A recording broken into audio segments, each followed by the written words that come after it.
안녕하세요. 정치에 대한 뉴스와 쟁점을 나누고 한 발 더 나아가 정치 발전을 희망하는 이제는 정치다의 이정입니다. 성탄절의 기쁨보다 불안과 탄식이 앞서는 크리스마스였지 않았나 라는 쓸쓸함이 남지만 우리는 또 오늘을 살아야 하기에 힘내서 시작해 보겠습니다. 2024년 12월 26일 뉴스 시작합니다.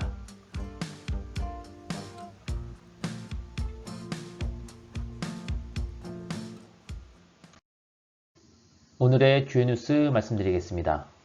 첫째, 윤 대통령 관저에서 성탄 예배. 둘째, 윤 대통령 변호사 수임료 7억 원 제시. 셋째, 민주당 한덕수 권한대행 탄핵안 놓고 오락가락.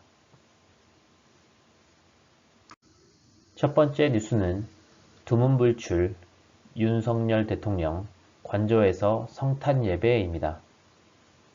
윤 대통령이 국회 탄핵소추안 가결 이후 집거 중인 서울 한남동 관저에서 성탄절 예배를 드린 것으로 확인됐습니다.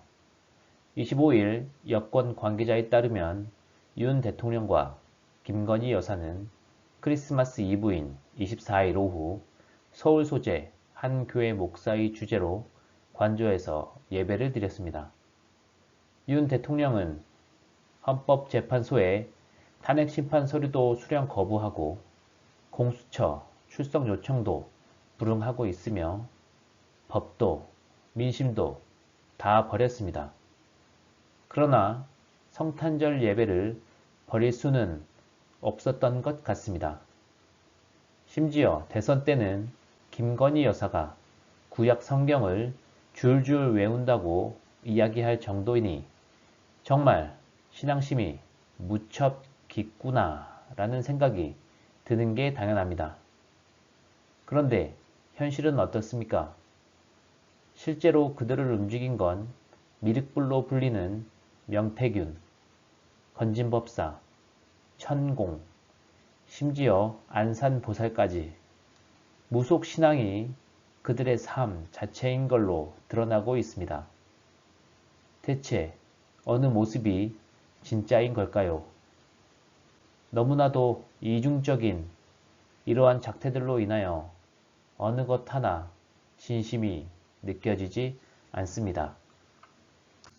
두 번째 뉴스도 윤 대통령과 관련한 뉴스인데요. 변호사 수임료로 7억 원을 제시했다고 합니다.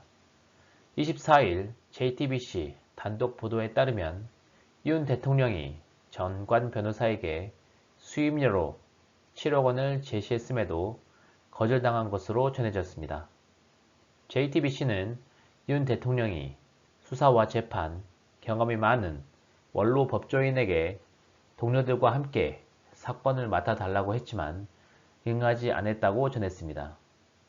아무래도 윤 대통령의 변호를 맡을 경우 내란 부역자란 오명을 뒤집어 쓰고 변호사로서의 커리어에도 손상이 갈 것이 두려워 기피하는 것으로 보입니다.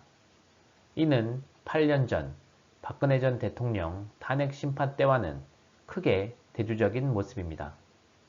비록 박근혜 전 대통령 탄핵 심판 당시 변호인들이 일치된 의견을 내지 못해 자멸하였지만 헌법재판소 소장 후보에도 이름이 올랐던 이동흡 변호사를 포함해 정기승 전 대법관 그리고 판사 출신의 서석구 변호사 등 나름 법조계에서 잔뼈가 굵은 전관 인사들이 변호인단에 합류하긴 했었습니다.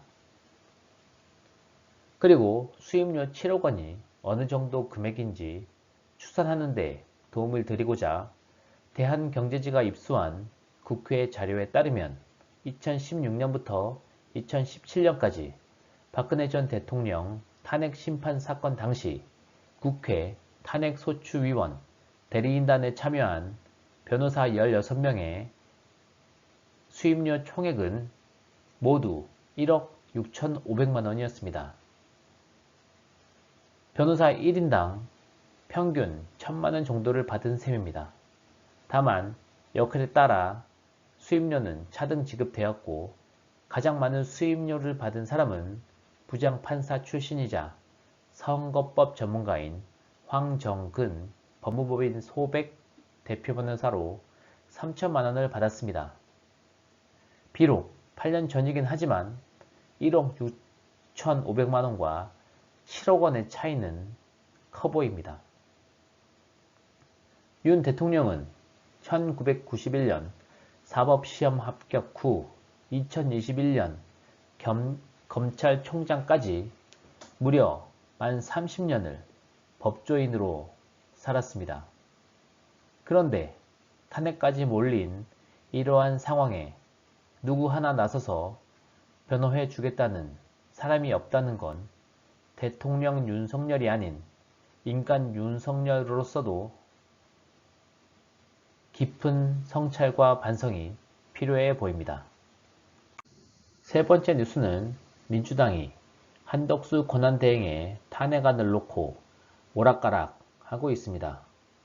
민주당은 윤 대통령 탄핵 가결 이후 한덕수 대통령 권한대행 겸 총리를 향해 국정 안정을 위해 협조 요청을 하면서도 24일 내란 및 김건희 여사 특검법을 공포하지 않으면 탄핵 절차를 추진하겠다고 공언해 왔습니다.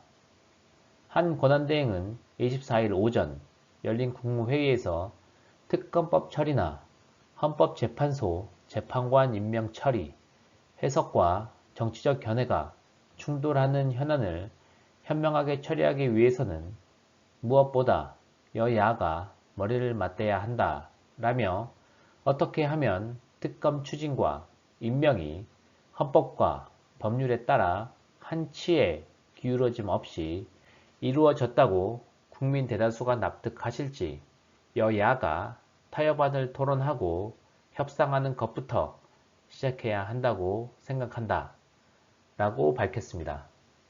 내란 특검법과 김건희 특검법의 거부권 행사를 시사하면서 국회 추천목 헌법재판관 임명도 하지 않겠다는 뜻을 내비쳤습니다. 우원식 국회의장은 한 권한대행의 말에 단호하게 잘못이라고 지적하기도 했습니다. 상황이 이러한데 민주당은 24일 오후 5시 30분 탄핵안을 의안과에 제출할 예정이었으나 일단 보류하기로 결정했습니다. 26일 헌법재판관 3인에 대한 임명동의안이 본회의에서 처리된 후 한 권한대행이 이들을 임명할지를 지켜보겠다는 입장으로 선회한 것입니다. 일부에서는 민주당이 한 권한대행이 본인의 탄핵안을 빌미로 헌법재판관 임명을 거부할 수도 있다는 의견으로 인해 탄핵안 보류를 선택했다는 입장도 있으나 반대로 민주당의 전략이 잘못된 설정이라는 비판이 나오고 있는 것도 사실입니다. 한 권한대행의 거부권 행사 시한이 내년 1월 1일인 만큼 더 이상의 흔들림 없이 필요한 절차들이 진행되어야 할 것입니다. 오늘 전해드릴 뉴스는 여기까지입니다. 그리고 궁금하신 뉴스나 함께 이야기하고 싶은 내용이 있으신 분들은 댓글 남겨주시면 주제 선정에 참고하도록 하겠습니다. 시청해주셔서 감사합니다. 좋은 하루 보내세요.